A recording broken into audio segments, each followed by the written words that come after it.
What's going on, everybody? Welcome back to another episode of the O'Shea Vlogcast. I am your host, O'Shea Duke Jackson. With my boy, you know how it is, you know who it is, the one and only Dynast Amir. He's been through here several times. Oh, what up, Dynast? What's good, fam? Man, just chilling, man. Glad to be here. Man, you know, I know you wanted to hook up and do this show concerning this whole Bill Maher incident that has happened. I looked at it a little bit, but I'm not as educated as maybe you are about it. What's the reason why you wanted to kind of get together and do this show tonight? I think the main reason why is, you know, many of our and let me preface it with this. I'm neither a Republican or a Democrat. I feel and know as if neither party will offer any real solutions to the Black collective. But you have many in Black society, Black liberal society, who, when Bill O'Reilly called Maxine Waters, said she looked like James Brown, when Donald Trump said, "What's up, my African Americans?" they went apeshit. Mm-hmm. But Bill Maher goes on the show and says, "House nigga," and they want to give him a pass as if it's comedy. And my thing is, you got to look at Bill Maher's history. He's always been a low-key, covert racist, especially after Hillary Clinton lost. You know, Cornel West, he gets on the show and speaks on how basically Hillary Clinton sucked and he didn't agree with her. Bill Maher treated him worse than he did freaking Trump supporters that come on the show. He was against Copernic, calling Copernic as far as him taking a kneel. So what Black people, especially Black liberals, have to understand, and I hope they get this wake-up call these next 4 years, that when you don't fall in line with liberalism, that all they want is your vote. They can really care less about Black people. I mean, look at these Black liberal cities. I mean, they are trash. Or if it is a liberal city, you have to see, one thing that Black people don't correlate is the cost of living in these liberal cities. Once these liberal cities become gentrified with, what's the word I want to use? Hippies or whatever, the cost of living goes up. And you guys can't even afford to stay in these cities. And then when the discussion comes up of affordable housing, like, it's crickets. They don't want to give you affordable housing. And then another thing too, when certain cities become gentrified, they're not sending the kids to the local schools with the Black kids. So it's like, at the end of the day, all they want is your vote. But for some reason, Black liberals just don't get it. Black people don't understand that your liberal leaders, Black leaders, have completely whored you and sold you out. They still don't get it. But, you know, just with the Bill Maher situation, you got Black people coming on here freaking defending and caping for Bill Maher, like, it was a joke, you're being oversensitive. Well, damn, when Bill O'Reilly called Maxine Waters James Brown, or when Donald Trump said, "What's up, my African American," you were ready to go to war. But Bill Maher gets a pass just because, you know, I guess he had a couple of intelligent Black people on the show. He gets a pass. So it's just hilarious to me. Let's talk about some of these cities that are liberal, because you made a good point with regards to gentrification. Now, this is not necessarily gentrification what I'm talking about, but there's in Washington, a lot of places, a lot of apartments are no longer even accepting the Section 8 vouchers. That's nationwide, bro. That's nationwide. Nationwide, right? Yeah. But you can see that in a place like Washington, which is extremely on the left. This because, I mean, even they are the ones saying, "Listen, there are some apartment owners. You know, we don't care about your women and children. You know, we want your Black ass out of here.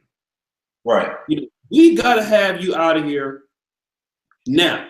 And with Black people, I don't get it, because they continue to vote Democrat consistently, ever since the 60s. But, you look at cities like, and I was in D.C. Now, D.C. is extremely liberal, has always been Democrat. I was going to Howard University when many white people they got tired of coming from Alexandria, Virginia. They got tired of coming from other places in PG County, Maryland. They wanted to be in the city. I saw Black people who had been in Northwest DC getting pushed out. I saw it. And now, if you go back there now, by Howard University, you're not going to see typical hood niggas hanging out outside Carver Hall. You're not going to see niggas on the hood on U Street. You're going to see white people walking their dogs now. Right.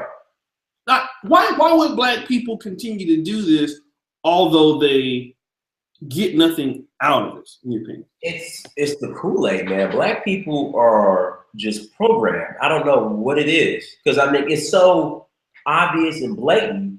And, it's not just poor Black people that have been falling for this. It's also so-called educated Black people that graduate from Howard, brag about the degrees from Howard, that will push hard for the Democratic platform, the liberal platform, knowing damn well they're not going to do shit for Black people. And it's going to be counterproductive. It's just this whole idea that, okay, well, Rosa Parks sat on the back of a bus, and, MLK took a bullet for us to vote. But at the end of the day, we're not voting for our best interest. So you can still vote, but the point is vote for your best interest. And that means creating a new party or voting for another platform, then do it. Literally during this election, and people knew Hillary Clinton wasn't shit. You had people saying this, best of two evils and, we have to vote. And I'm like, well, look, there's 4 parties. You have Democrats, Republicans, the Green Party, and then there was one, I think the Liberal Party, I think it was called. You have 4 parties. They were like really saying that, oh, if you don't vote Democrat, you're wasting your vote. I'm like, if you vote Democrat, you're wasting your vote because they're not going to do any shit for Black people anyway. So they're super programmed. I just don't know. They're just completely stuck in the freaking matrix and will not unplug no matter what. Let's talk about Bill Maher again. I don't know too much about him besides the fact that he is a comedian. And to me personally, I can't say I take offense to what he said because I don't really give a fuck about what he says. I'm not one of those people that's gonna be hella upset about it. Because he's a comedian, and I think Bill Maher tries to push the issue with a lot of different people, not just Black. But one thing about Bill Maher that probably makes him get away with a lot of this shit is Bill Maher has an infatuation with Black women. From what I've been told, he likes to date Black women. He fucks a lot of Black women. So, the Black community is matriarchal, is ran by Black women. So because Bill Maher has an infatuation with Black women, then maybe this may be the reason why he gets away with a lot of things. What's your take on this? There was a study done, and it's the truth, that the majority of white men that like Black women, just because they like Black women doesn't mean they respect Black men. Oh, say that again. Say it again. Say it again. The majority of white men that like Black women does not necessarily mean that they respect Black men. And for some reason, Black men don't understand that. And Black people don't get that. But what's crazy, Black women fucking know that. Because you always hear these stories that they post on Ebony, freaking how to love white men and make sure he's not a white supremacist. And like literally, here's a story, excuse my language. I hate saying the N-word. There were stories on Ebony Black feminist websites. My boyfriend is a racist, a white racist, but I still love him. So Black women know this shit, but I don't know what it is. They're just still programmed to tolerate this.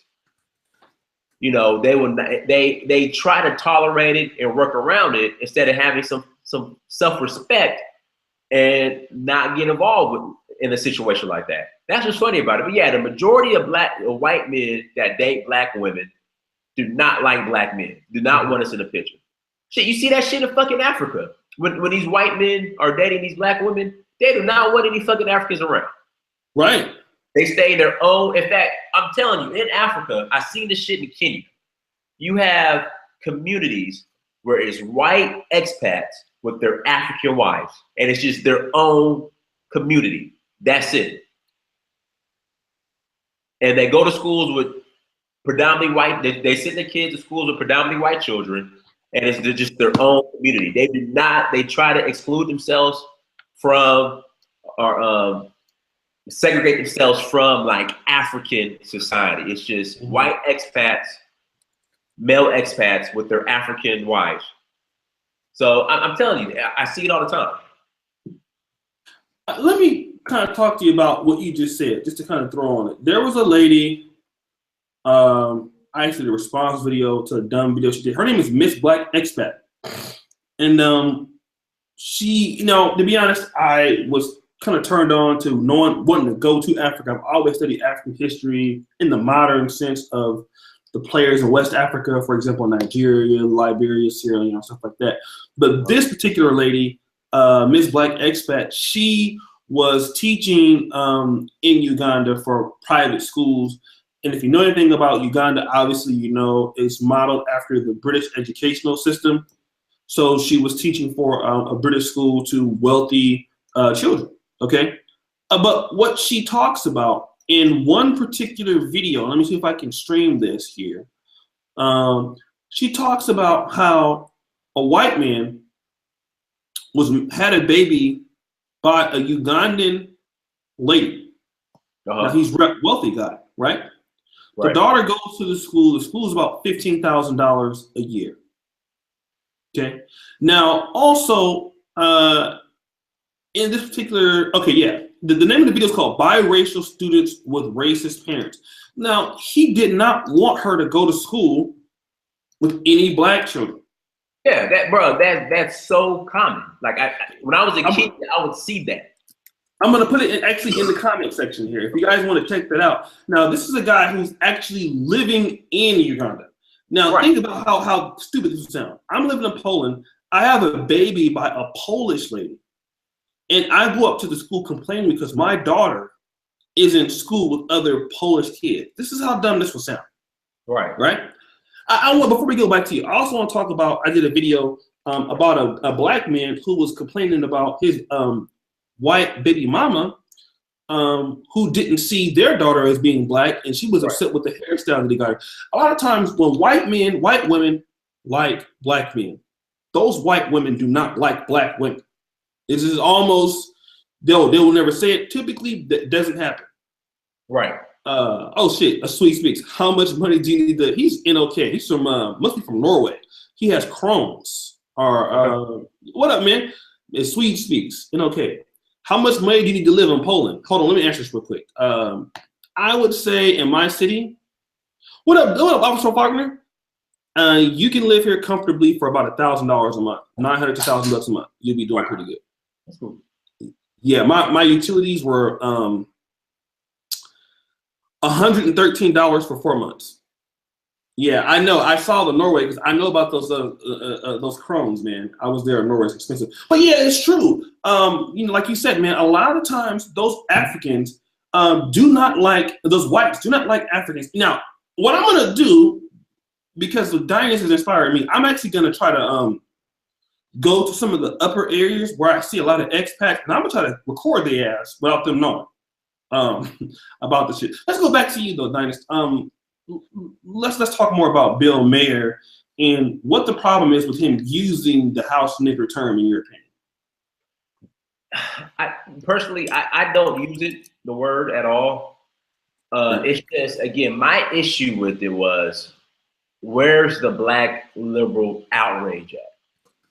Like, if this would have been any type of white, Republican, conservative, we'll say comedian that wouldn't use the same term, they would want his head. My thing is, okay, why are you holding a white liberal to that same standard of justice?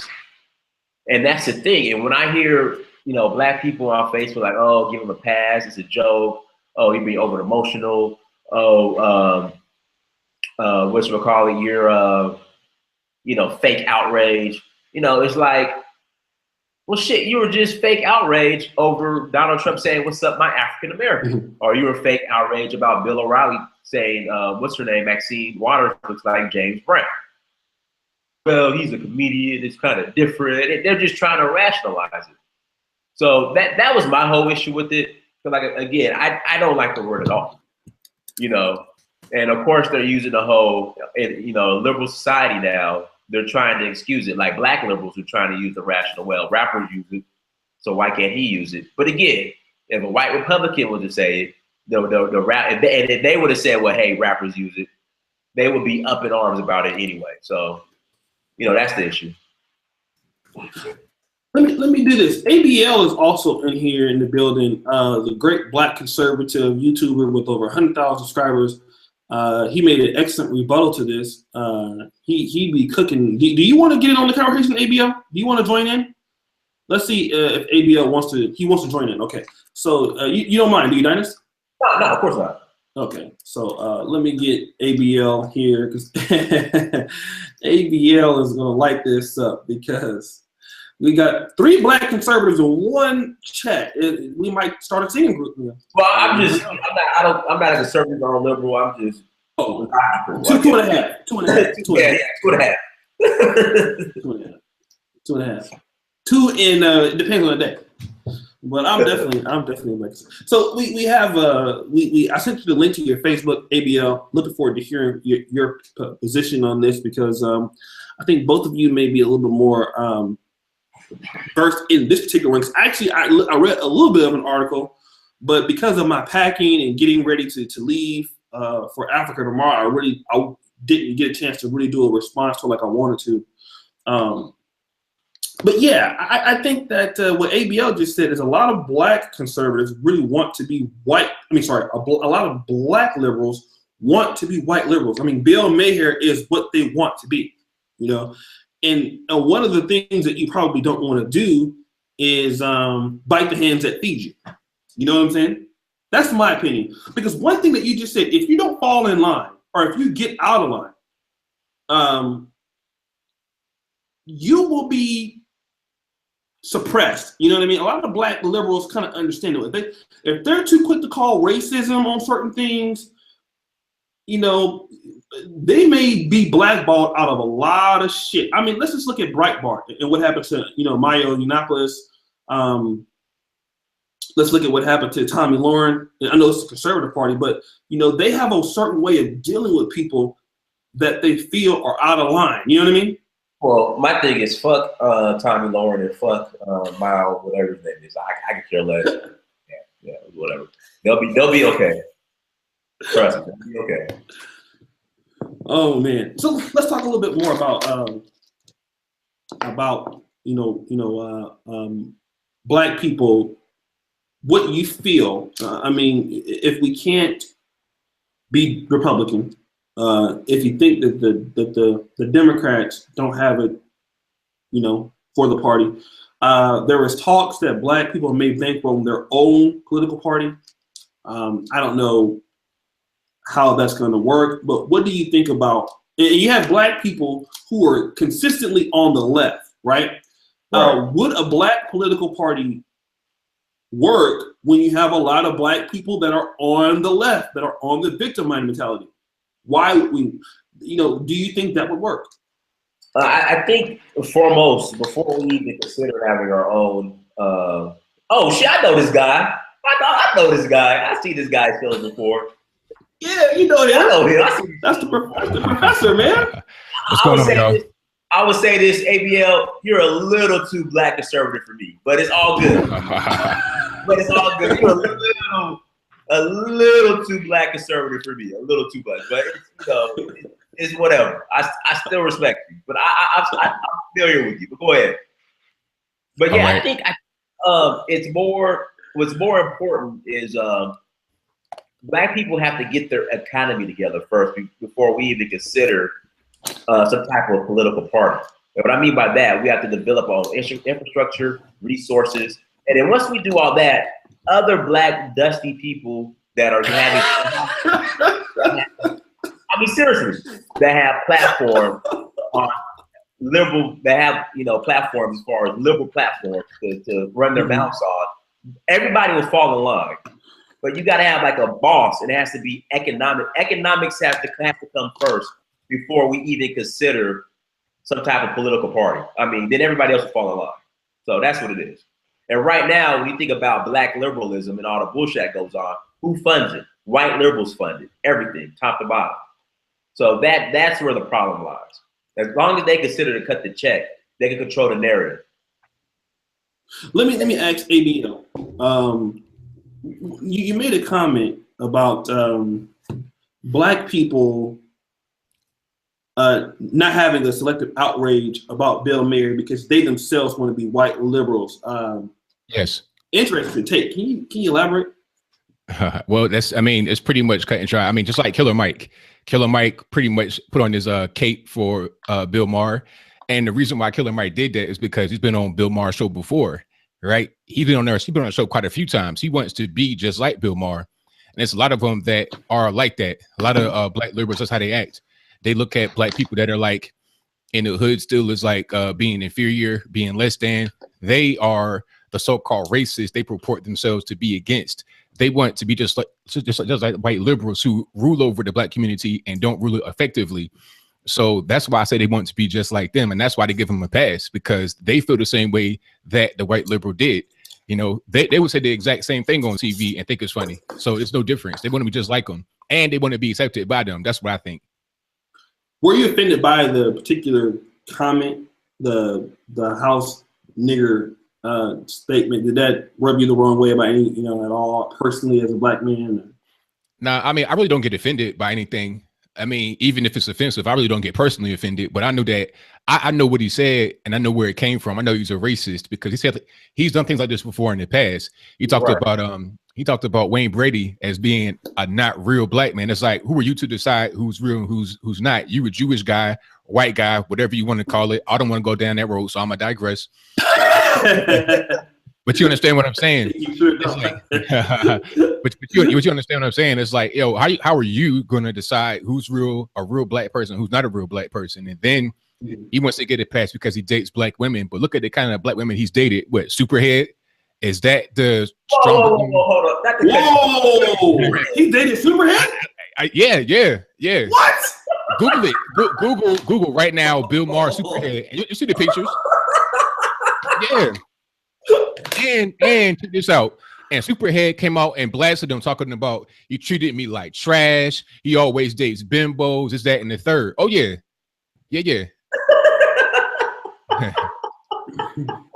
So it's like, all right, Bill Maher, you out here dating black prostitutes. You calling people that are not real black. You saying, it's like, this is Bill Maher. This is his character. But the black liberals are going to show that give all that a pass because guess what? They want to get their spotlight. They want to get that acceptance. They want to be part of that community. Right. And I would see stuff like that when I was a liberal. I would see stuff like that just here and there, little stuff. And I looked at it. I'm like, you know what? I can't be part of this no more. Exactly. I can't be part of this. Yeah. And I agree with you, because I lived in LA from 2008 to 2014, and I saw that too. Like black people, black liberals, you know, and black liberals like to talk about black conservatives as far as, oh, they sold out, Ben Carson sold out, but this is what the difference between, we'll say, a black liberal and a black conservative like Ben Carson. A black liberal, male or female, we'll talk about males, they will compromise their fucking manhood just to be a fucking liberal. Black females in liberalism will compromise their femininity and call themselves feminists and all this other bullshit that does absolutely nothing for the black community. But then they'll turn around and so-called be mad at Ben Carson if he says that poverty is a mind state, which is fucking true. Mm-hmm. So that's why I can't really, again, I'm not a liberal or conservative, but I can't really go in on black conservatives, because until black conservatives start compromising their especially black conservative men, start compromising, putting on a fucking dress and compromising their manhood, that's a whole nother situation. And when I lived in LA, you saw a lot of that, especially in Hollywood and the entertainment industry. They just, like I said, they compromise the freaking manhood, which is like, whoa, okay, we can disagree on that, we can disagree on this, and still be cool. But when it comes to selling out, completely selling out and compromising your manhood, like, and compromising the black family and saying that patriarchy, you know, like Black Lives Matter. I understand what they're trying to accomplish, but when their main motive is to get rid of patriarchy and put LGBT community and feminism in as the head of the black community, and that shit has never worked in any freaking society ever in the history of this planet. And white liberals will fund that. But at the same time, if you talk to a white liberal, you would not have a situation where white feminists or the white LGBT community will be leading the white community. Same thing with Hispanics, same thing with Chinese, same thing with anything else. And they know that shit does not work, but they will allow it and fund it and propagate it in the black community. And they know it's destructive. I agree, 100%. You know, I'm kind of not lost here because I'm just still thinking about how the fuck Bill Maher was getting his dick sucked by Superhead. I mean, but you know, Superhead. I mean, think about who that is. Really, you're talking about a prostitute. That, I mean, like, does she care about herself? Really? I mean, come on. And here's the thing: what's so crazy, because black women are so adamant about their representation in the media. They want their respect, and then Bill Maher chooses a woman like Superhead and nobody says anything. Well, then that lets you know who the standard black female is. You know, if you were to pick a black woman out of general population at random, you're probably going to pick somebody with the mindset and ideology of a Superhead. And that's probably why there was no, and she's she's a light-skinned chick too. But the thing is, Superhead is such a fucking slut bag that you're probably not going to get a lot of people saying, well, why did you choose that black woman? Why not choose another one that represents, more professionalism? And the fact is, but because the reason why nobody said anything is because that's what they think the average black woman is. The liberals, the white liberals especially, that's what they think black women are. That's why. Yes. Yes. And then I'm gonna say this. I think they know, and there is no think. They know that's where black women are at right now. Let's not act like they're not. That's where we're at right now. Y'all might not agree with it, but what Superhead is, that's where you're at. That's it. And this is the thing. I love the black woman. I disagree, but let me say this: in liberal, on average. Okay. In liberal Hollywood, when you're dealing with liberal society, for the most part, I'm not even going to say average. When you're dealing in liberal Hollywood in the entertainment industry, Superhead that's the black woman in that type of environment. I mean, you watch For Love and Hip Hop Atlanta, you watch Basketball Wives. I mean, you watch. What's all these shows? Just the media in general. I mean, you got Janelle Monáe saying, hey, if men don't respect women, don't give them any vagina. But she's a lesbian, yes, bisexual, so it's okay if women don't respect other women, because they don't talk about domestic violence amongst women and lesbian that goes out of lesbian relationships, but they won't say that. So when you're dealing with and again, I pursued the entertainment industry for a small bit of time when I was in LA. When you're dealing in that demographic of black people, it is probably the most dysfunctional. I mean, look at TV. It's probably the most dysfunctional demographic of black people on this fucking planet. So you gotta understand, Superhead, even though she's out there, she's the standard. Because a lot of these chicks act like that, but they're just on the low, but Superhead is out there. Like, Superhead's the standard when you're dealing with the black liberal entertainment paradigm. So that's normal. That's why I just don't want to confuse it with all black chicks. But when you're dealing with that entertainment industry, that's the standard. as far as superheads. So, you know, when you're in these industry circles, for the most part, they all act like superheads. What's your thought process on that, Anthony? Because I'm saying that's where I think black women are at. Dynast is saying, well, black women are act like that in a certain particular area. Does Bill Maher and white liberals, do they have it right when they say black women are, you know, at the level of superhead right now? So let's choose her and date her, and there's no outrage. What do you think?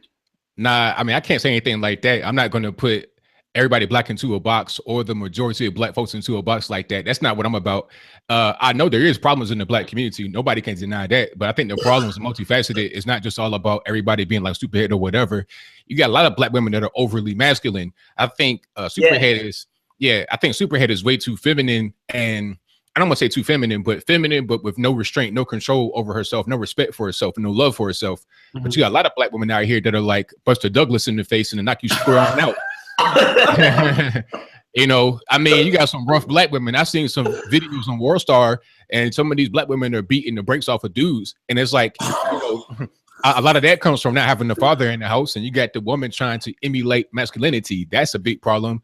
Lesbianism is on the rise. I think black women are the largest prison population rising right now out of all the groups in the United States beyond black men. So that's a problem right now. It's a lot of issues. Whoa, beyond black men? Yes. Yeah, absolutely. Yes. Absolutely. Yes. Yeah. Whoa. Yeah. Oh, please send me a link on that. I'm gonna do a Calypso Oregon fiery style sermon on it. I'm gonna eat that up. I'm gonna get kicked off of YouTube for that. There's gonna be a lot of Calypso Oregon. So okay, let me tell you what I think. I'm not putting all black people in the box. I can't do that. You know, if you know anything about you know, what's this curve that we used to use in statistics? What do you call it? Yeah, bell curve. The bell curve. Yeah, 68% of people live, you know, in this place. I think that the most, and I have to say it by age, right? Most Democratic liberal motherfuckers, and I'm not trying to say that they're whole on the outside like that. You know, not every black chick is busting open with superhead, but a lot of females, more often or not, are on that same level of thinking that superhead is. And let me tell you what I'm talking about. Superhead is the same chick who got married to some dude, and she said, if Lil Wayne ever calls me, doesn't matter where my husband is, I'm going to go fuck him. And what I mean to say about a lot of black women feel that it really doesn't matter of what man they're dealing with. They can do whatever they want to do because they're entitled to do so. So when I'm talking about the mindset of superhead, I'm not talking about just twirling your neck on a fucking dick and taking nut all in your face. No, I'm talking about this whole self-entitlement. I have no respect for a relationship, no respect for a man, and I can do whatever I want to do because I can. And I don't think anybody can say black women are not there. They are there. That's the problem. They're fucking there. You know, that's why you have people like me and Angry Man, and that's why you got Dynast Amir going to 15,000 African countries and shit. This is why you got these niggas doing this.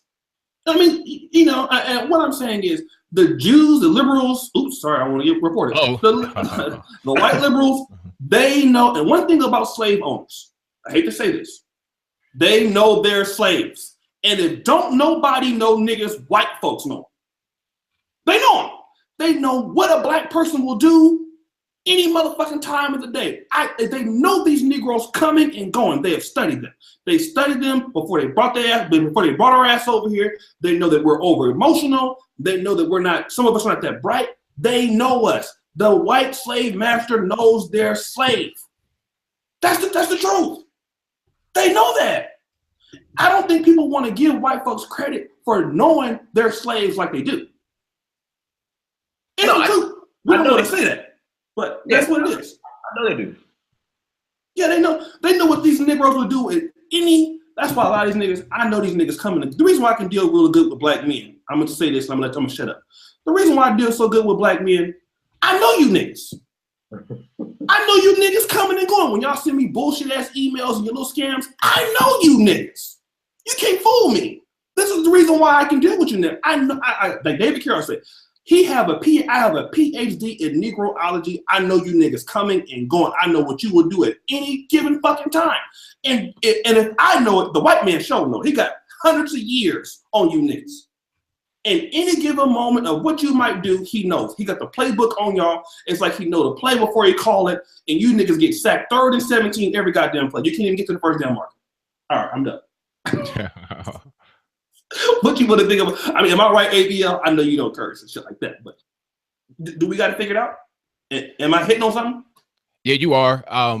The people that we're trying to fight against, some people are trying to fight against them. They know what's inside and out, front and back. And at a certain point, you got to switch up your play. If you keep going, straight up the middle, and they keep, blocking it, they keep putting, 11 men right there on the line, you're not being able to get forward. Maybe you just throw a pass over the line, you may get some yardage. I mean, that's kind of like common sense, but we keep going straight to the middle and keep getting stopped. It doesn't make a whole lot of sense, but we think that we have to do that because we've been raised that way. We don't know any other way to be. And when somebody says, hey, just throw a quick little out pass, a little slant route or something like that. Nah, we don't want to do that. Because if you do that, you're Uncle Tommy, you're a coon, you're a sellout. They got us figured out. They know how to keep us right here. But it's easy because we don't even just take the simple way out of it. If we could just take the simple way out, it'd be a lot easier, but we don't. Let me ask you this, because you wanted to do an episode when I come back on Black business. You're a successful person in business. I think all of us, Dynast is good in business. I'm somewhat okay. So we're all in business in some shape or form for ourselves, and probably make a good for ourselves in what we're doing.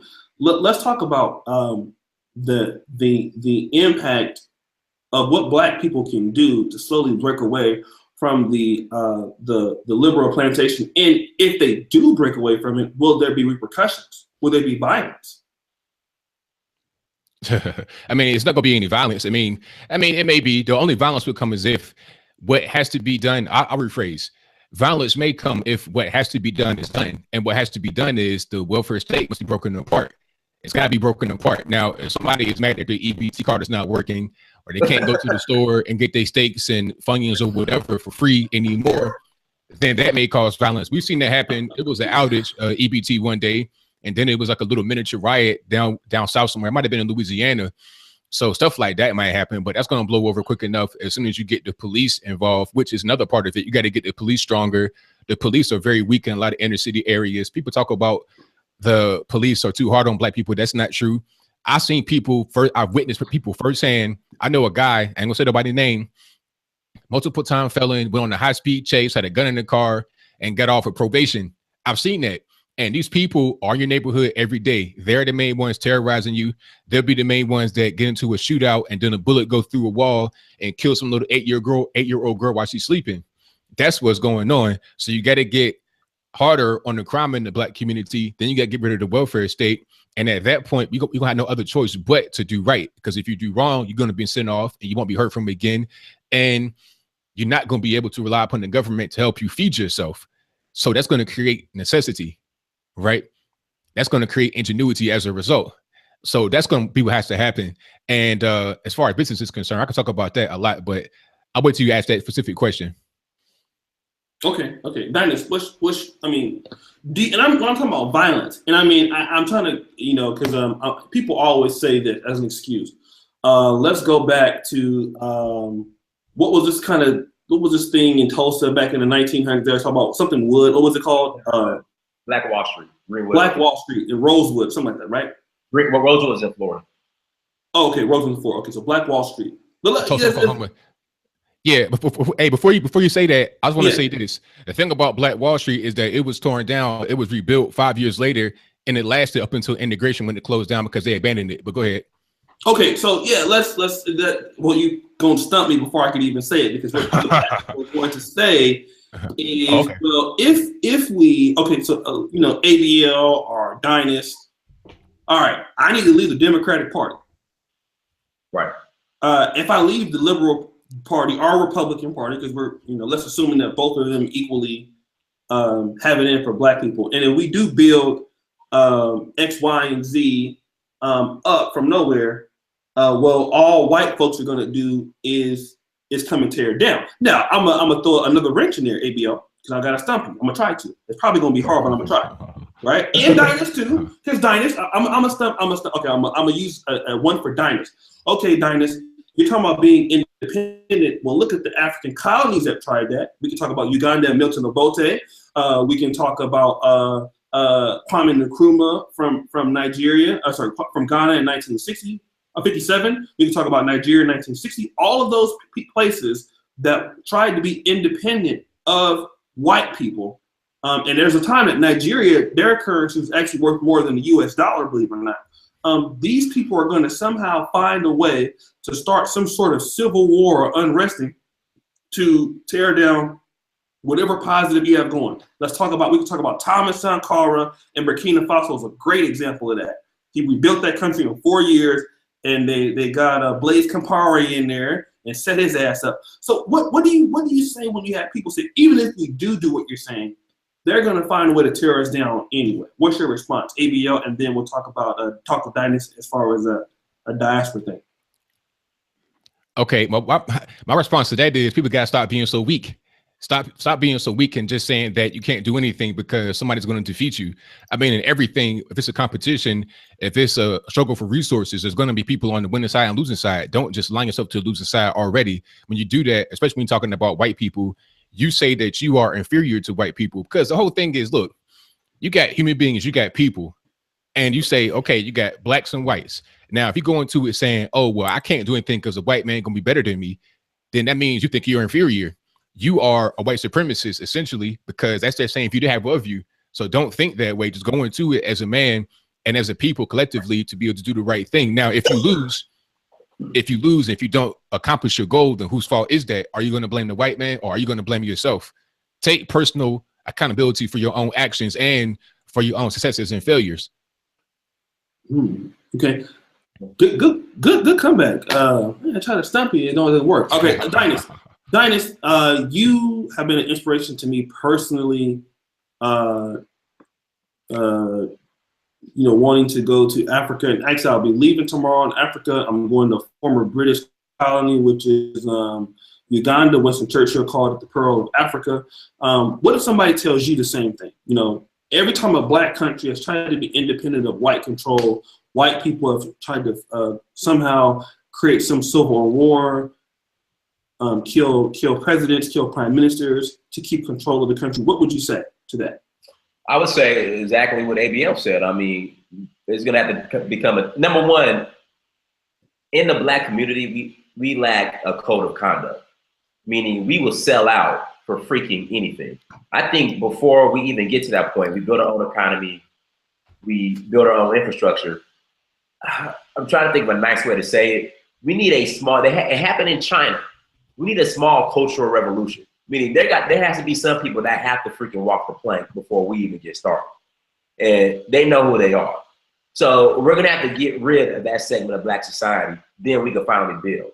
It's just the issue is the people that we have to get rid of currently right now, even though by popular thought, people are gonna say they're on the black conservative side. No, all of the self-destruction that's coming from within the black community is funded by liberals. So there are a ton of liberal leaders that they have black liberal leaders that if we decide, or it comes to that period of time where we have to separate, they have to freaking go. Walk the plank, get exiled, whatnot. Because you have to understand, it's just, the issue is just all these, black people just will sell out so fucking easily. Like there's no code of conduct. There's no dignity, that's the freaking issue. And so that segment has to freaking go. Like, look, if you're even caught remotely selling out, then we got to do you Kim Jong-un North Korea style. Like seriously, you have to go there, because again, it's just, that's the issue. It's just black people, especially in Africa, will sell out for a bag of cookies. I mean, literally. So I think that's the issue right there. It's gonna just have to. It might get ugly and bloody, but a certain segment is gonna have to disappear, real quick. So, AB, let me kind of get back to the Bill Maher, and it's a good point. Let me how should Black people, if they want to be respected as a collective group, when somebody like Bill Maher says what he says, how should we respond, in your opinion? Just call it how you see it. Just call him what he is, and then bring up his past. Like, just like same way I did. It's not about, being outraged to the point where you want to go out there with a pitchfork and a torch and burn his house down or something like that. But it's just calling him what he is. He's a racist. You can't be trying to cape for him like Killer Mike did, talking about, oh, we got bigger fish to fry, this, that, and the third. He's just trying to protect his own interests. Just call it how you see it. Call him a racist. You can't be on TV. You on national TV, you live TV. You know that if you drop the N-bomb as a Jewish guy, oh, excuse me, oops, white guy, whatever. If you do that, it's going to be controversial. If you do that, you're not in a position to say it without getting any kind of accusations of racism thrown your way. So you have to be mindful of that. And if you're not mindful of that, people got to call them on it and say, hey, wait a minute, you cannot say those words. You cannot do that on TV. You cannot give them a pass. That's all that it is to it. Call it how you see it. Don't try to give them a pass. Mm-hmm. But you know what's crazy though? Like, you haven't heard any, and let me ask you this, ABL. Okay. You haven't heard any Black leader, Democratic leader, call him out on this, have you? I have not. See, that's the problem right there. Again, they're giving him a pass on it. In fact, I want to say, what's his name? Eric Dyson? That is sometimes oh my God. Michael Eric Dyson. Yeah. Oh my God. Actually did like a freaking one pager on why we should give him a pass. Oh boy. Crazy. It's just, you had, like I said, on my Facebook page, you just had way too many Black people giving this guy a pass. It's like, are you serious? And that's crazy. And the thing about that is, people want to say that Trump was a racist for saying that Obama may not be born in the United States. Say he may be from Kenya, he may be a Muslim. That's not even no race. I didn't know Kenyan was a race as a nationality, and also Muslim is not a race either. And then Hillary Clinton was the one that started that whole rumor back during the campaign when she was trying to defeat him in the primary. I remember that because I watched it when it was happening all them years ago. But nobody wants to call Hillary on that. Everybody want to call Donald Trump, because it's not even about what was said. It's about trying to protect liberals. A liberal could say anything about a Black person to their face, and he was like, "Oh, yes, a master. Okay, so good." That's how they are. That's what I see. Exactly. Okay, so I guess let's talk a little bit more about these Black liberals here, because I think that the white liberals move through the Black liberals, move through the Black church, Black radio, talk shows, you Black liberal YouTubers, Cynthia G. Oh my God. Let's talk about how this trickle down effect comes through the Black community, through the white liberal, if you guys don't mind, because I want to get your take on it. Like, how does the white liberal infiltrate their message through? We know it ultimately happens to us somehow, but the white liberal, that person can't really speak to Black people directly. You understand what I'm saying? The white liberal has to speak through other people, and then that message is co-signed by Black people. So, I guess, Dynast, in your opinion, how do you think white liberals trickle down to the inner city ghettos? How do they influence, Black children, Black single moms, all of this, in your opinion? Again, it's a paycheck. It's money. It's a check. Again, just like the same issue you have in Africa with Africans selling out for a bag of cookies, that's rampant here amongst Black America in regards to liberalism. Again, all you got to do is cut a check, and, especially in the black liberal society, they'll do something strange for a little bit of change. That's just how it is. It's that simple. Just cut a check. I guess on a major scale, let me ask this, because we're all YouTubers. ABL, you've been on the Blaze. As YouTubers, we all know the power of media. Where we're all talking right now, there are 100-something people watching us. ABL, you've had over 1,000 people at one time watching you live. Let's talk about how the liberals should control media. That's kind of where I was getting. So, things that, Bob Johnson had BET. Mm-hmm. And so white liberals bought BET. And BET had built up such a credibility amongst black people. And then white liberals got it, and BET pushes, and white liberals push their message through BET. Ebony, oh my God. Oh God, Ebony. So I guess what I'm trying to ask, ask ABL is, what other ways does he see that white liberals are infiltrating black communities through their message? And then I'll ask you a question after you answer this one. Well, I mean, they don't have to really do anything. It's not like a big plan. Like I was saying earlier, it's just about how we're raised as black people to think that everything conservative is bad and everything liberal is good. They don't got to do anything because we gravitate toward, we try to find them. So they have everything set up for us. And whatever they say that they want us to do, we do it. They'll say, hey, man, hey, I know you want to be on this TV show, so put on this dress and put on this lipstick too. Okay, cool. Great. Sign a check. I'm good. Yep. That's what it is. Yeah, go ahead, man. No, go ahead, Anthony. Go ahead, finish your thought, and I'll jump in. We seek them out to try and to advance in life, and then they're prepared for us with things to do. So all they gotta do is they got a template. It's like, here, take that, and we do it. Okay. I couldn't say it any better, O'Shea. That's what it is. I mean, again, I experienced that when I was, I guess, chasing my Hollywood dream when I moved to LA back in 2008. I mean, again, you want to be in the entertainment industry so bad that they have a plan for you. Like literally, you come to the casting call, and it's, if you want to do this, you have to do that. And then you'll see all these rappers and these entertainers, complaining on how, they run the entertainment industry, as far as white people, liberals, whatever, and how they made them do this, made them do that, how they had to sell out. And then all they do is complain about it. But again, as long as they're poking over that dough, they'll complain, but they're still going to continue to do it anyway. So, and then the thing about it is they're not even getting paid that much. That's another thing you have to understand. These liberals who are selling out, they're not getting that much money. I mean, Al Sharpton's been bankrupt how many times? Really? Right. Yes. Yeah. Yes. Still got that I mean, what's her name? Tahari Pitson. What's the show she's on? Tahari. She's like one of the most, right. She's like one of the most overworked, underpaid black actresses, or actresses, period. A lot, they're not even paid that much. I mean, you hear all these rappers talking about how they were fucked as far as their record deals go. You hear Damon Dash talk about how culture vultures control the music industry.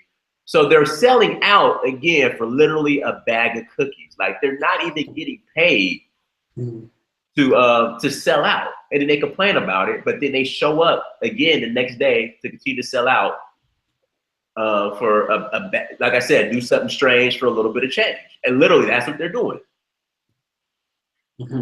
I guess let me ask ABL this, because you've been on the Blaze, a Dynast, you're a model and all this stuff, and you've been in Hollywood yourself, or at least shake that kind of that atmosphere before.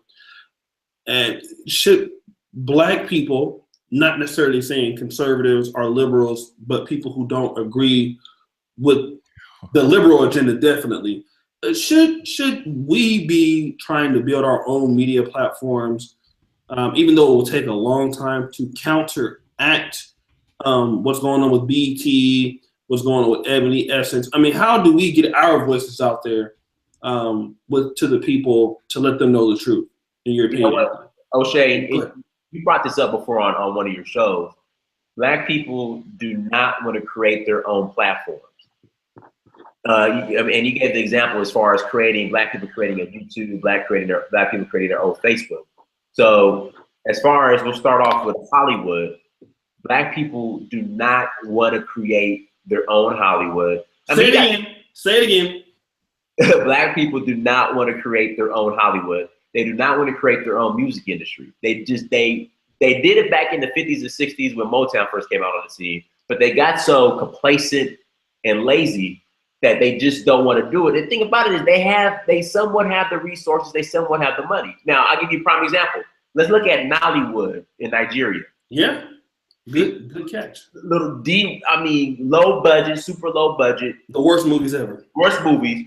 Dude, they're like number 3 behind India. In fact, you have no, number one is I think Bollywood in India. Mhm. Then you have Hollywood. Nollywood is number 3, and Yeah. their productions look worse than if they were taped on the first original iPhone. I mean, seriously.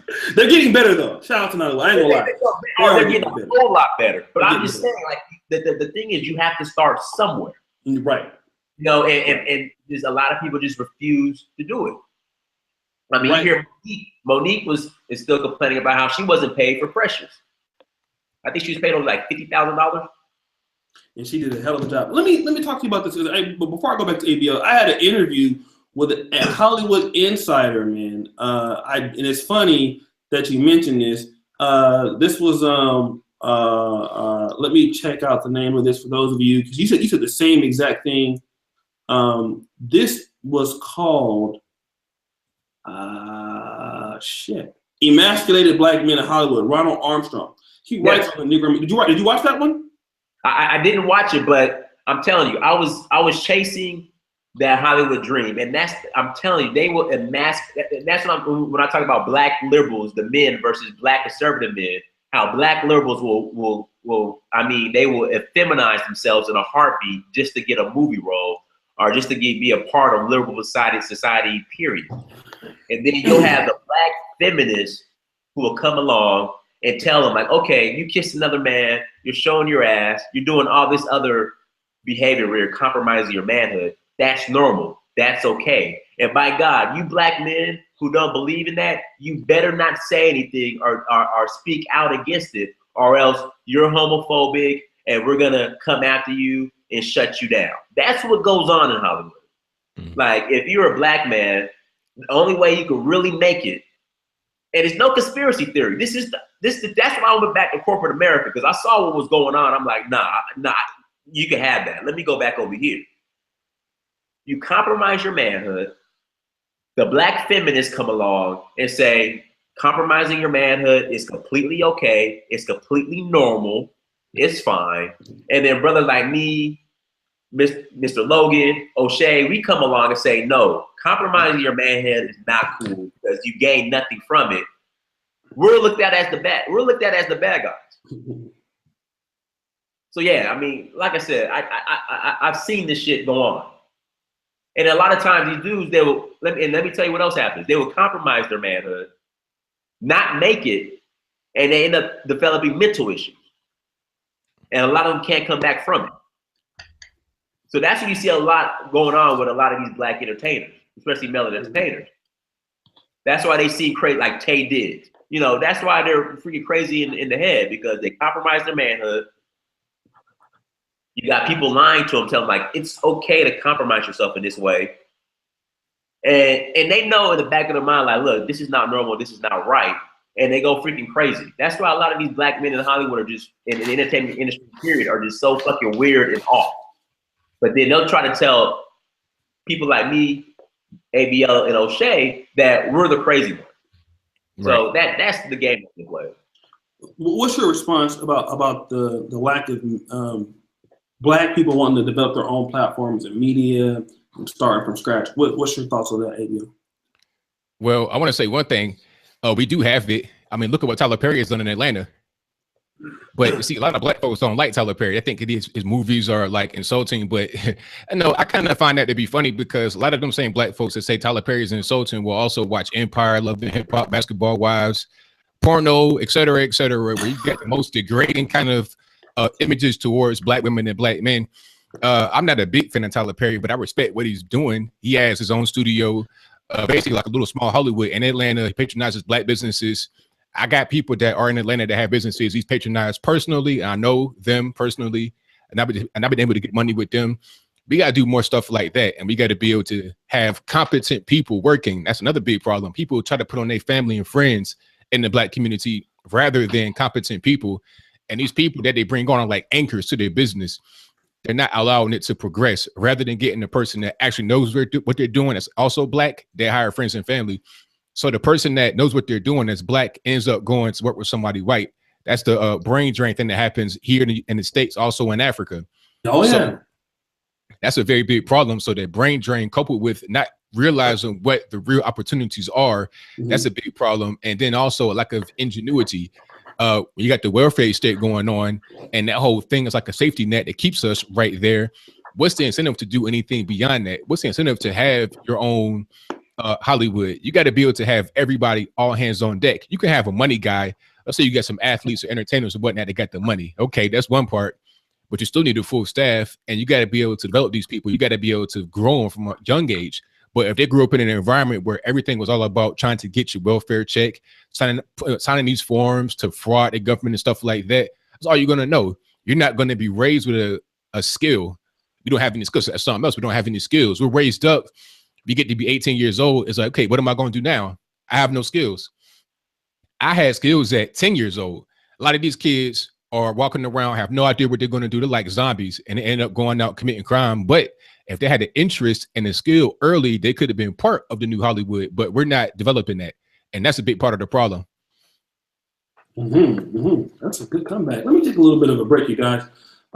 Shout out everybody in the chat. Once again, we have two super intelligent, well, three, including me, brothers on the conversation tonight. Anthony Brian Logan, he's no stranger to this channel. He's no stranger to YouTube success. Actually, he got more subscribers on one channel. I got on all my channels. So shout out to Anthony Logan. He likes to come by the hood, which is what I call my channel, the YouTube ghetto. And so we want to, you guys, if you don't know who Anthony Brian Logan is, where the hell have you been? Do me a favor. For those of you who are not subscribed to Anthony Brian Logan, get in here and click his YouTube in the chat. All right. So go ahead and once you guys do that, say sub. Okay, comment sub. All right. We want to go ahead and support Anthony Brian Logan. He's doing some great things. He's been doing some talks and things in several different colleges across the nation. So definitely look for big things from him. And also my good buddy from my hometown in Sacramento, California.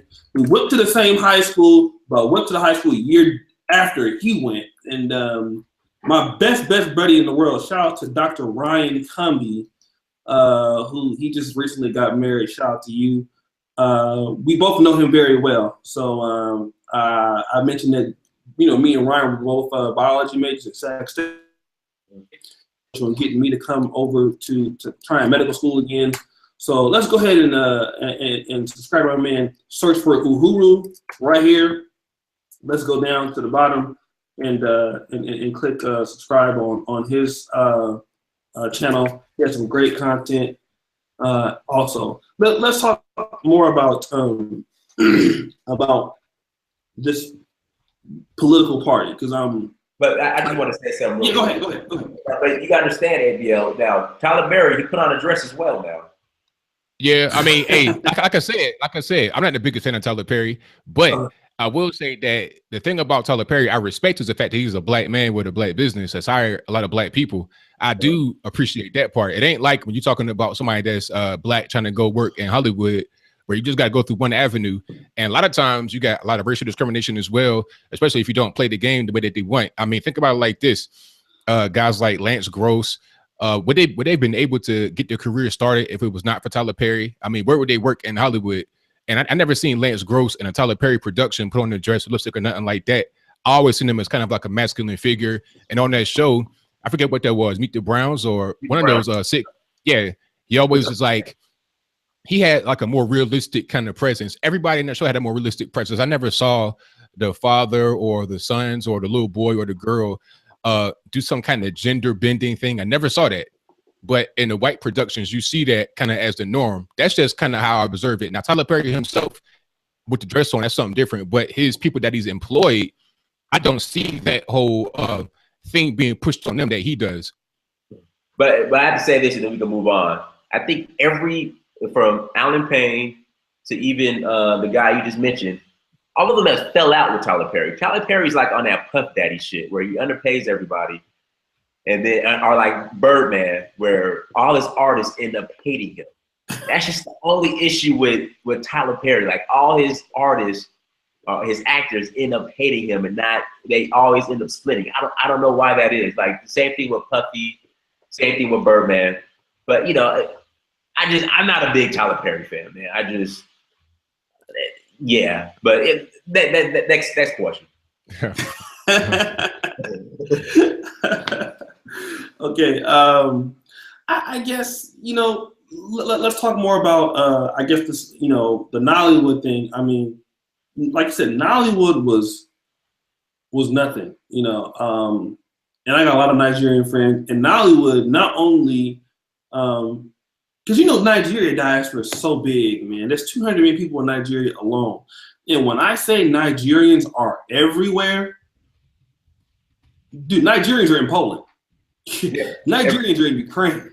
There is no place you can go without seeing that. They are everywhere. In Malaysia, in China. I mean, the Nollywood business is huge because they have such a huge diaspora. So I guess what I'm trying to say is, should Black people in America be like, you know what, fuck the United States, let's try to work more with Africa, and trying to be more independent and getting our products in the motherland than trying to compete here in America, where possibly we serve some fear of backlash. We're trying to compete against industries that Jews run, white liberals run. Why not do what Nollywood did and maybe take our expertise in filmmaking to the motherland? Let's try to stabilize Africa in that phrase, or in healthcare. I just kind of want your opinions on that. If we can see that. Let's start with Dynast, because you're more experienced maybe with traveling overseas, and we'll go to ABL. I think there's a huge opportunity and market for it.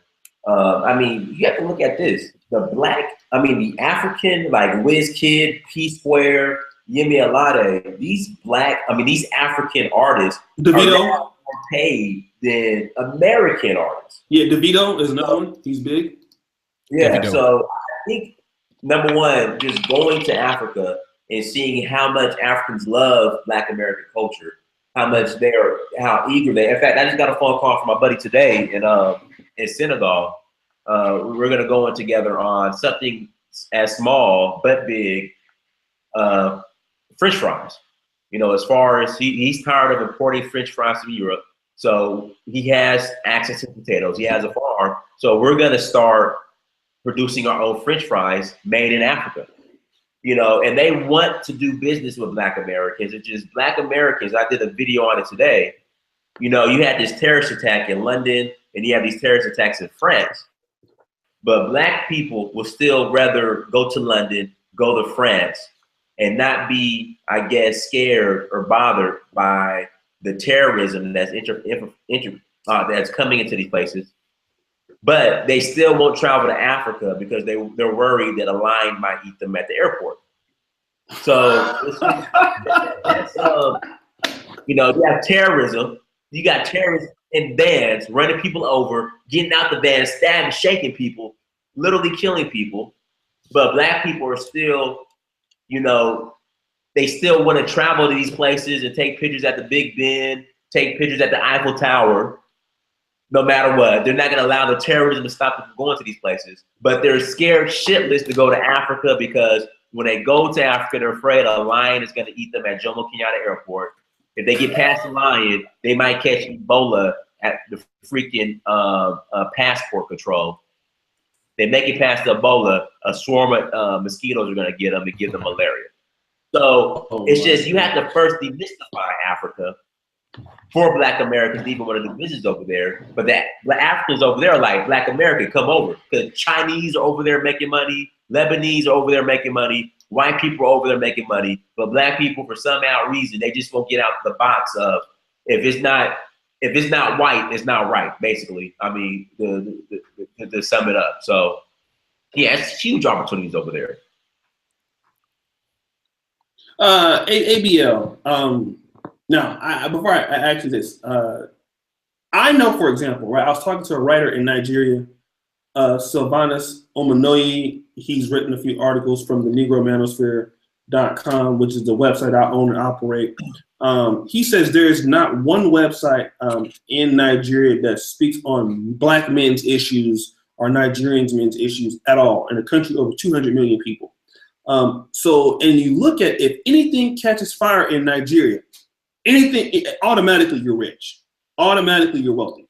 What do you think about Black Americans who have, expertise in skill sets such as you in the business sense?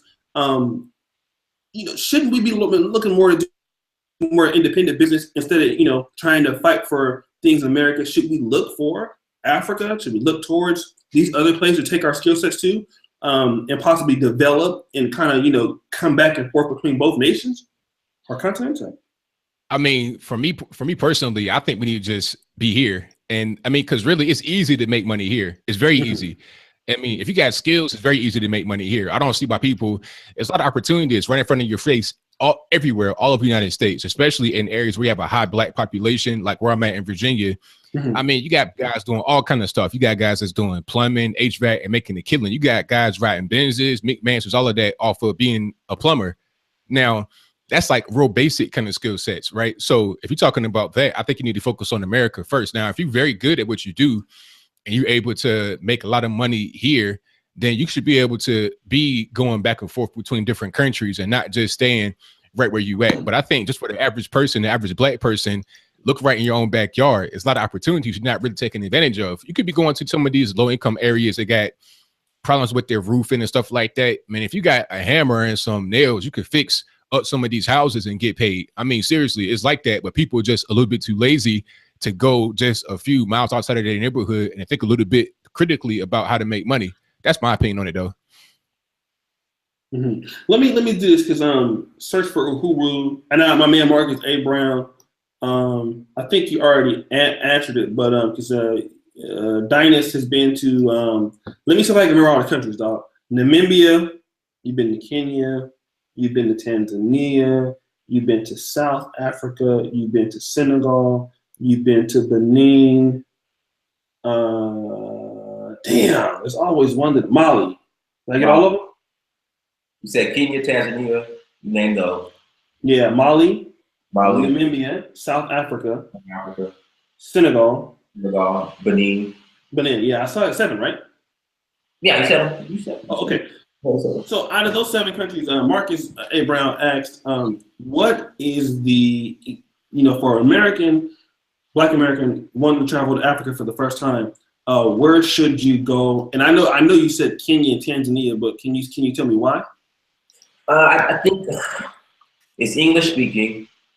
It's not that expensive. You can find a ticket round trip to, we'll say, Nairobi, if you look the right time of the year, for less than like $700 round trip. If you don't know anybody there, you can get a decent bed and breakfast for like $30, $40 a night.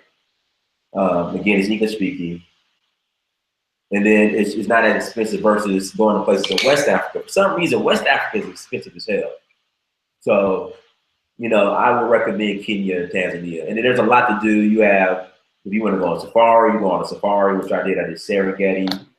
If you want to climb Mount Kilimanjaro, which I did, climb Mount Kilimanjaro. You got Zanzibar. You have a diversity of a lot you can do within Kenya and Tanzania. So that's why I recommend there, because you get more bang for your buck. Okay. All right.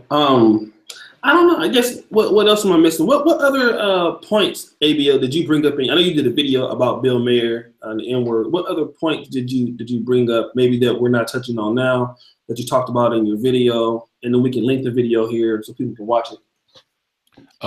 We pretty much said everything that was in the video here today. The main thing, my main point about Bill Maher was his whole trying to put Black folks into a box, and how white liberals always do that. They always try to look at us as like gangbangers, thugs, prostitutes, et cetera, jailbirds and stuff like that. Then they made jokes about it, and then they try to say, oh, well, no, it was a joke. Oh, one more thing I want to say about the N-word in general. A lot of white liberals, even some people that are not liberal, maybe some conservatives, they'll try to say the N-word, then they'll say it in context. I hear that a lot. Oh, what about the proper context? Anytime I hear that argument, I know automatically it could be a toss-up, whether they're trying to just call you a nigger to your face, or they're just trying to use it in context and they don't mean any harm by it. I just prefer that nobody says it, so then there's no confusion. Bill Maher knows that. He knows that confusion exists. That's why he says it. He could have just been using the word because it made him feel good. It gave him some euphoria. And then once he gets a negative reaction, he can just say, oh, I'm a comedian, this, that, and the third. So I think you got to watch out for that from anybody that's not Black, using racial slurs like that against you, because it might not be what you think, and it might not be something that's harmless. Mm-hmm, mm-hmm. Let me do this. A shout out to E Cherry for the $5 super chat. Y'all got me rich today. No, but thank you, appreciate it. Dynast, is there anything else that you wanted to say? What I can do is I can also take questions from the fans. I know people want to talk to you guys. So, anything else that you want to say? Or I just think that who subscribe to liberalism need to stop playing and stop falling for the liberal tricks. You know what I mean? Like I said, I've seen it firsthand in LA. Like, it's a whole big fucking mindfuck, and black people are going along with it. And the thing about it is, a lot of black people who follow other black people who are black liberals, these black liberals aren't stupid. They know that a lot of these liberals aren't shit. Like, they know that. And they're just, like I said, acting strange for a little bit of change. And they know that. You know, don't be so naive, because a lot of these black liberals and politicians that are Democrats, they know they're not shit, and they're not acting in the best interest of the black collective. They know that when they sign their checks every week. So just don't fall for the liberal Democratic mind fucking game and paradigm. That's what I want. Mm-hmm, mm-hmm, mm-hmm. Okay, so man, let me see. Unless we have anybody else, let's see. Full circle shout out to you, and that no one will go on HBO for his head. Liberals, conservatives still fooling black Americans. Let me ask you this. ABO, you know, me and you are probably like the only, well, there's a tree of logic. And shout out to her. Big up Tree of Logic. When she wore that White Lives Matter shirt, though, that's something that right there. Got a little bit trigger on that one. That I was gonna reach out to her to, you know, maybe we could work together. But you know, that any black person with a White Lives Matter shirt, you know, you kind of on the level. That's kind of on the level. It's kind of on the level cool to me. It's you're kind of right there. You're kind of like, Nah, Tree really as it gets though. I think she was just triggering people with that. Okay, but still, this is. And the white people, oh my God, bro, like, you know, they love her. I think, like, I have some people who follow me in my political videos when I do them, but I don't have a big push from a lot of white conservatives, though. I get a big push from a lot of white.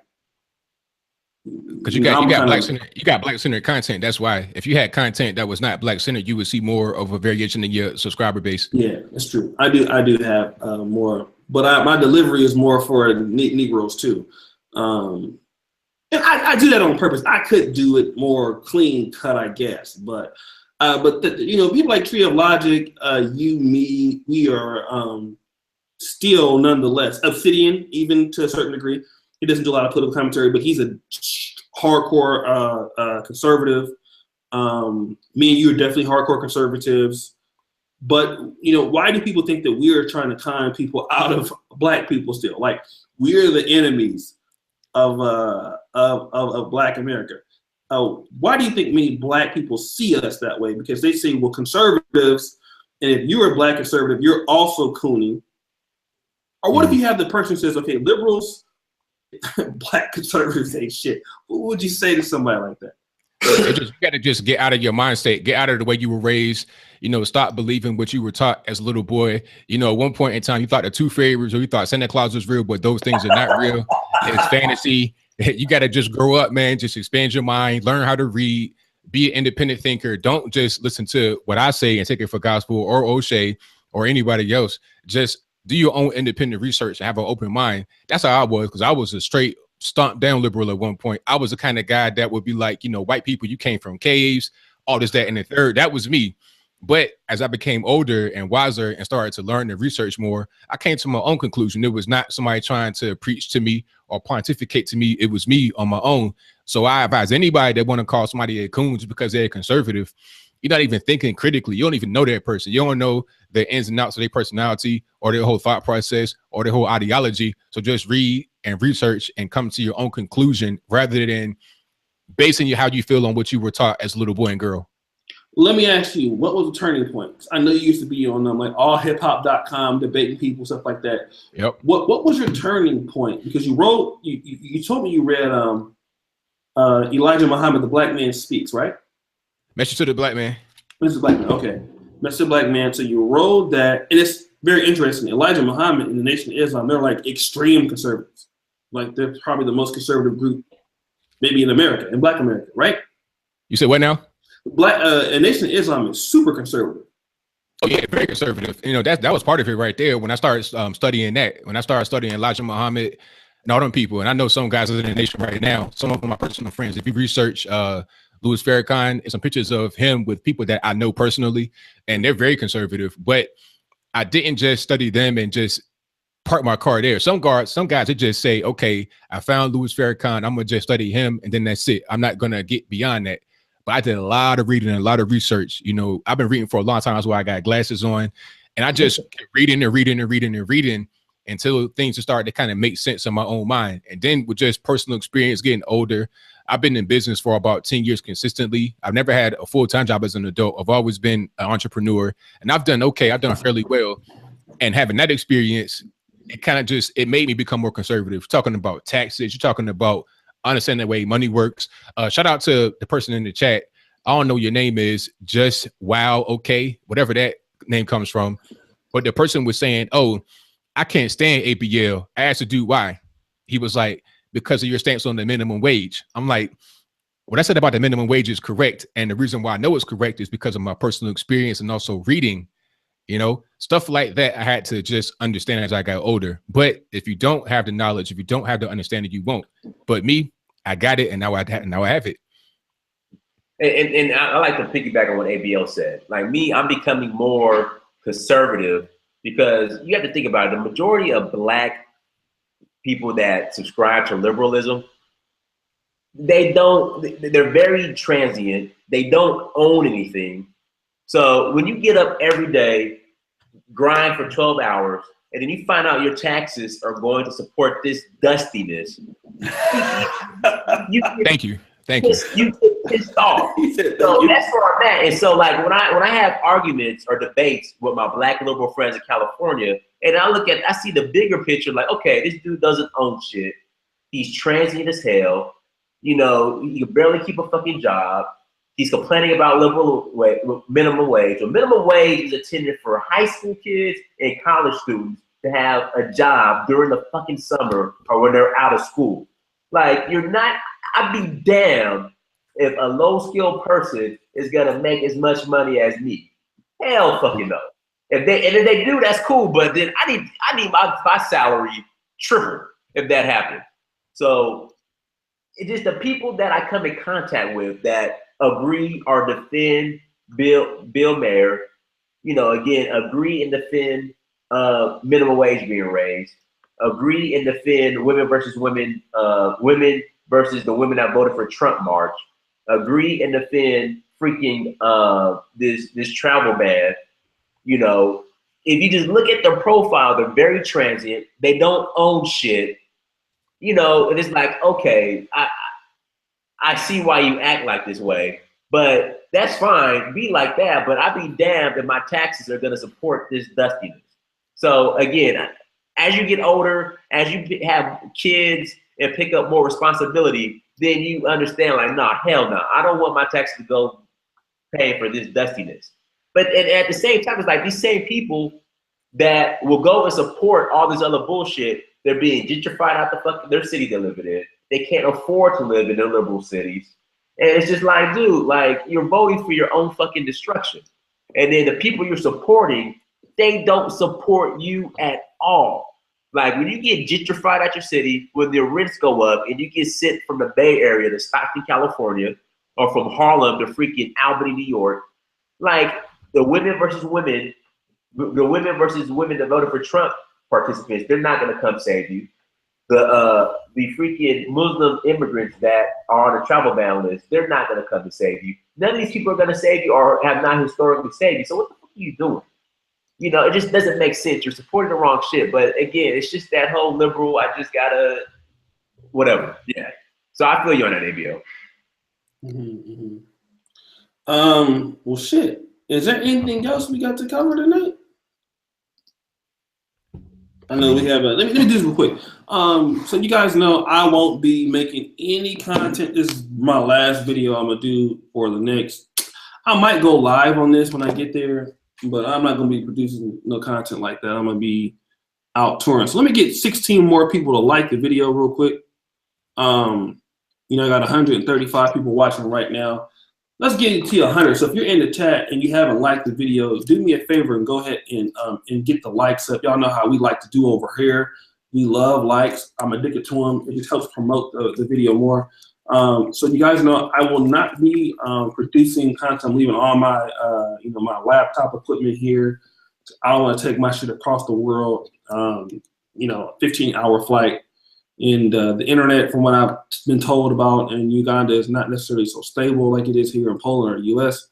So, you know, I look forward to the experience. I'm taking my GoPro out there. I think ABA, you got a GoPro now, right? Yep. Which one do you have? Do you have the Hero 5? Hero 5. Oh, okay, okay. All right. So yeah, so he said I influenced him to get a GoPro. So Dynast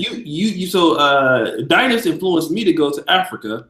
And I influenced ABL to get a GoPro.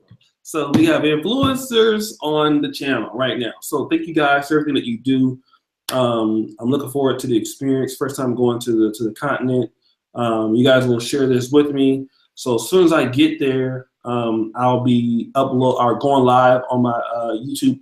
You know, when I get my Vodafone chip in. So you know, I'll see you guys with my regular content and interviews. Around who the fuck is this messaging me? What the fuck? Oh, okay. Sorry, that's what that noise was.